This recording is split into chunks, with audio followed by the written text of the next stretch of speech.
Hello everybody, video number 3 of the day of going through video request hell. We had a lot of videos, which is great. You could send your video requests if you have a question, need some guidance or wisdom or whatever else, and it doesn't have to be a video. I mean, I originally set up asshole consulting, private email, okay, you got a personal issue or you just don't want it broadcasted. Apparently everybody wants their issues broadcasted over the YouTube. Which we keep you private and anonymous, but whatever, whether you want an email or a video request, you could always go to assholeconsulting.com and all your emails are answered by me, the world's only professional asshole. So, although I would love to meet Mr. Wonderful on the Shark Tank. You guys like that show? Oh, I fucking love Shark Tank, man. Oh, I fucking love it. I know everyone says I should watch The Prophet. I like them, but man, Mr. Wonderful, he's such an asshole. It's great. Anyway, got a video request here. Dear Aaron, not a long story here. I only have a very short video request I want completed. My question pertains to microeconomics and the subject of income inequality. A, what annual income does one need to make, or how much wealth does one need to have if they practice minimalism only pay for essentials, to be someone who, without taxes and transfers, i.e. government, they could pay their own way. Oh, without income. Okay, so without subsidy for it. What is it for a family and a single person? All right, so there's a couple problems here with all the questions. There's more questions here, but I'll try and answer it best I can. I'll answer these all for United States because that's where you're from. But then you have a question about countries, and I'll address that later. But for the United States, on average, and it really does depend where you live. If you're in San Francisco, it's going to be a hell of a lot more than if you're in North Dakota. But on average, one person, male or female, can get by in today's dollars. So I'd say 15, maybe 16,000 if you want to adjust for inflation. That's if you're doing minimalism. You work next to you where you live, you have no commute, you could walk to where you work, all this stuff that you do to get by on the cheap. Okay, you're not going out drinking, you're drinking at home, all this. And that doesn't mean you can't go out and party, you just have good friends, you play poker or whatever. So you can get by between 15, maybe 17. San Francisco, you're going to be looking at 30. New York, you're going to look at 30. North Dakota, 12. Really kind of depends, rent is the key thing there.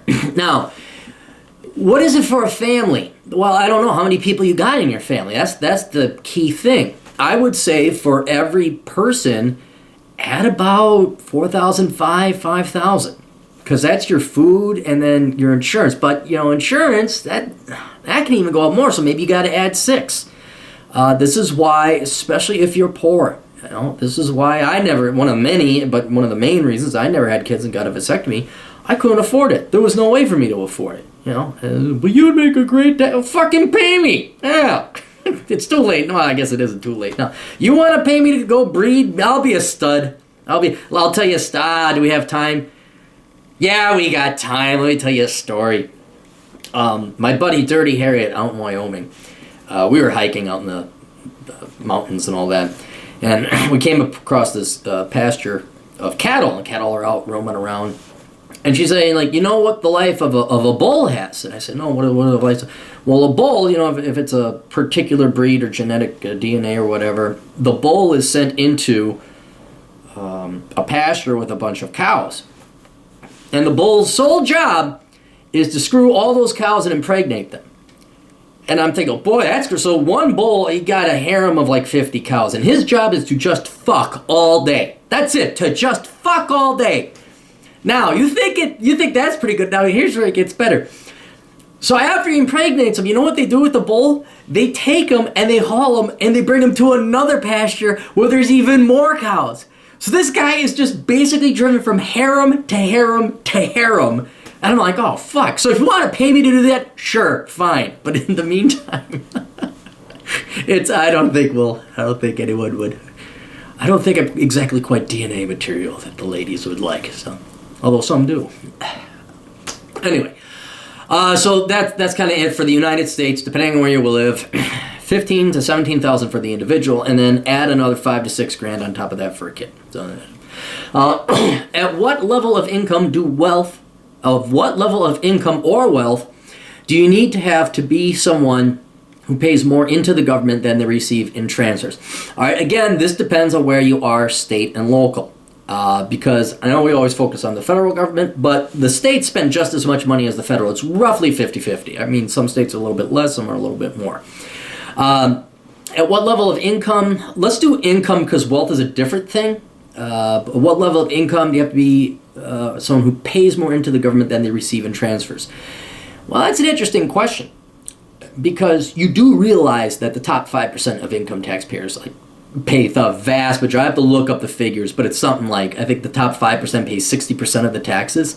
So you got to make over six figures to actually earn the money that you're getting in terms of subsidized defense, subsidized roads. The rich, you all better be thanking the rich. I know the Democrats and everyone who's not a white male hates the fucking rich because you don't really have brains. You're just like, believe whatever you want. I know. We have our conservative, libertarian, minority brothers and sisters. You know that, I know. I'm talking to all the ones that fall for the bullshit.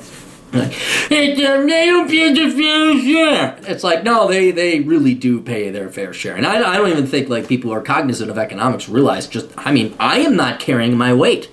I mean, I'm not making the $15,000 I used to, making a little bit more than that. Heck, when I was in banking, I wasn't even carrying. I made $65,000 in bank. I wasn't. I was receiving more in benefits from taxes that really super rich people paid than what I was paying in. Now, to the point where you actually get a, quote, wealth transfer, where actual money, you get a check from the government. Again, that depends on state, local, and your income. But very so generally, I would say it's around $20,000. And that's assuming you're a single adult with no kids. Now, if you're a single mom with kids, you can make $80,000. You'll still get a welfare transfer because as a single mother, here's money, take it. Have more. You're so heroic and courageous.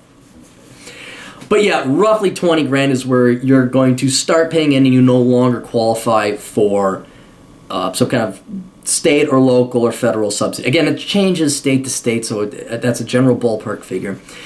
Wealth is interesting because everyone is so obsessed with what you make, and we don't really have a lot of wealth taxes except for estate tax and capital gains.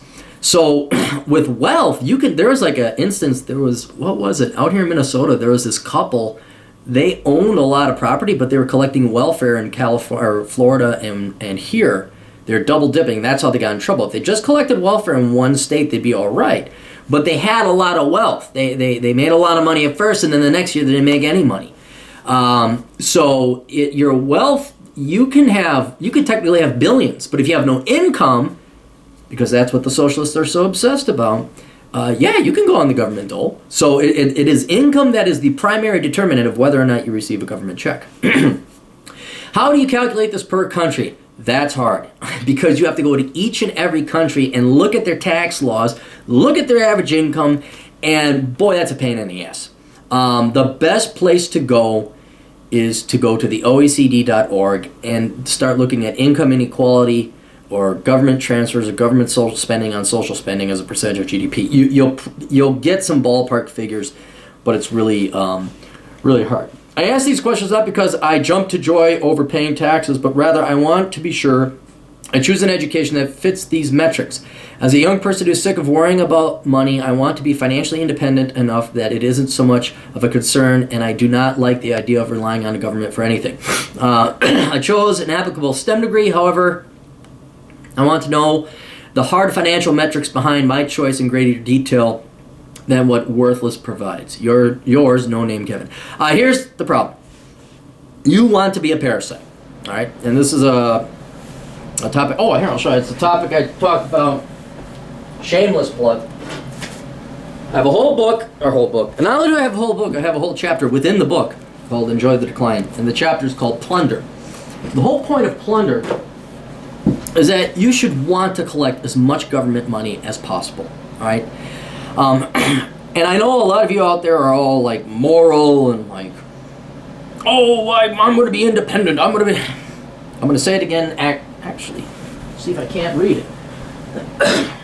Make the compelling argument and sell the book here too. What chapter is Plunder in? Chapter 8. Maybe I should look up the page, huh, Clary? 153. Well, who the hell melted wax on this shit? What the hell? Jeez. 153. No, that's not it. You know what? It's too much of a pain in the ass. Here's the deal. You live in a democracy, or any democracy that is out there and you happen to live in. You have to realize that it is the people that voted in the politician's office who make the rules by which society operates. And if society operates that, hey, we're going to tax the crap out of productive people, we're going to be racist and have affirmative action laws, we're going to put all these disadvantages and disincentives to people who work hard, then there's nothing immoral or wrong with collecting a government check. You are merely playing by the rules. If it was a meritocracy and there was no government handouts and we had flat taxation, then yeah, you trying to live off the government dole is like, dude, you got the exact same opportunities and taxation levels as everyone else. But when it's, you made X amount, you're this race, you're this color, you're this gender, and then we're going to have different rules for different, you absolutely play by those rules. Because morality has been thrown out the window, okay? People in this country and others have voted to confiscate other people's money. And if you make too much money, they're going to confiscate it. So, out of pure self-respect, don't be a fucking slave to these parasites. That's how simple it is. Right? The analogy I use in the book, which I couldn't find the chapter of, and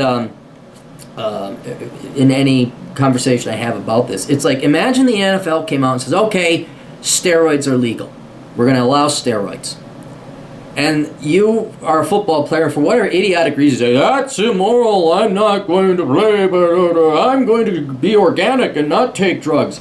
Well, you're going to get the shit kicked out of you, and your performance is going to go down relative to the other players, and the only person you're hurting is yourself. Right? You've got to realize immoral rules and laws have been imposed by the fucking idiots, by the fucking morons that voted these fucking parasites into office. And when these people change the rules, you have to adapt to them. This is why Ayn Rand took her Social Security check. One of the greatest false criticisms of Ayn Rand is you get these lefties. Did you know she collected Social Security? Yeah, I think she pretty fucking well and owed it. You know, she paid in how many millions of dollars into the system because she was a great author and made millions of dollars. You taxed her millions more. What did she get, some piecemeal amount? She was entitled to every motherfucking pay. Hell, if I was Ayn Rand, I would like fucking show up at the emergency room at the hospital. Oh, my name's Jim Jones and I don't have ID. Oh, I got a heart problem. Take care of me. You know? That's what I would have, seriously. So you got to retool your thinking. And this isn't me trying to be intellectually entertaining or, oh, look how shocking he is. Oh, what a crazy, no, this is the fucking facts. Right?